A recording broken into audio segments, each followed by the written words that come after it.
যুক্তরাষ্ট্রের new York সিটির ইতিহাসে প্রথমবার কোরআন ছুঁয়ে শপথ গ্রহণ করলেন শহরটির নবনির্বাচিত মেয়র জোহরান মামদানি। স্থানীয় সময় বৃহস্পতিবার ভোর রাতে শপথ গ্রহণের মাধ্যমে তিনি শহরটির প্রথম মুসলিম মেয়র হিসেবে দায়িত্ব নেন।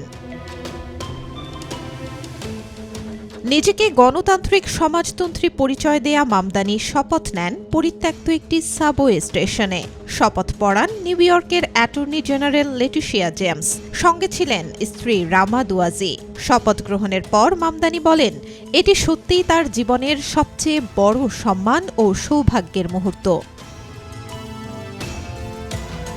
শপথের এই আয়োজনে জোহরান পবিত্র কোরআনের ৩টি কপি ব্যবহার করেন। কপিগুলোর একটি জোহরানের দাদার ও অন্যটি ১৮ শতকের শেষ ভাগ বা ১৯ শতকের শুরুর দিকের একটি পকেট কোরআন শরীফ।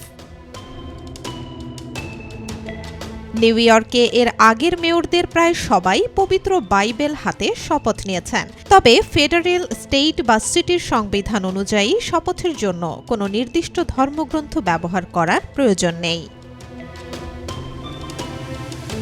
নিউ ইয়র্ক শহরের ইতিহাসে প্রথম মুসলিম ও প্রথম দক্ষিণ এশীয় বংশোদ্ভূত মেয়র হিসেবে শপথ নিয়েছেন জোহরান মামদানি। ৩৪ বছর বয়সী জোহরানের জন্ম উগান্ডায়, তবে তার মা-বাবা ভারতীয় বংশোদ্ভূত। শপথ অনুষ্ঠানে অন্যান্যদের মধ্যে জোহরানের বাবা কলাম্বিয়া বিশ্ববিদ্যালয়ের অধ্যাপক মাহমুদ মামদানি ও মা চলচ্চিত্রকার মীরা নায়ার উপস্থিত ছিলেন।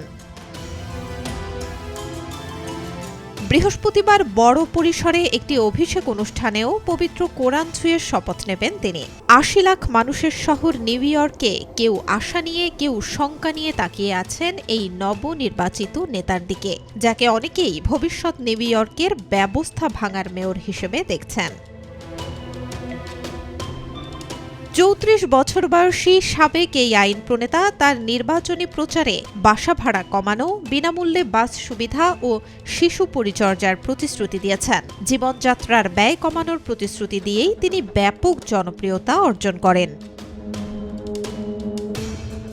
এছাড়াও নির্বাচনী প্রচারণার শুরু থেকেই মামদানি নিজের মুসলিম পরিচয় নিয়ে অত্যন্ত সোচ্চার ছিলেন এবং নিউ ইয়র্কের বিভিন্ন মসজিদে নিয়মিত যাতায়াতের মাধ্যমে শক্তিশালী জনসমর্থন তৈরি করেন।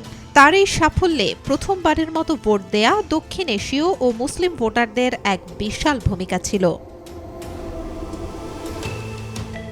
Desk report, B news 24।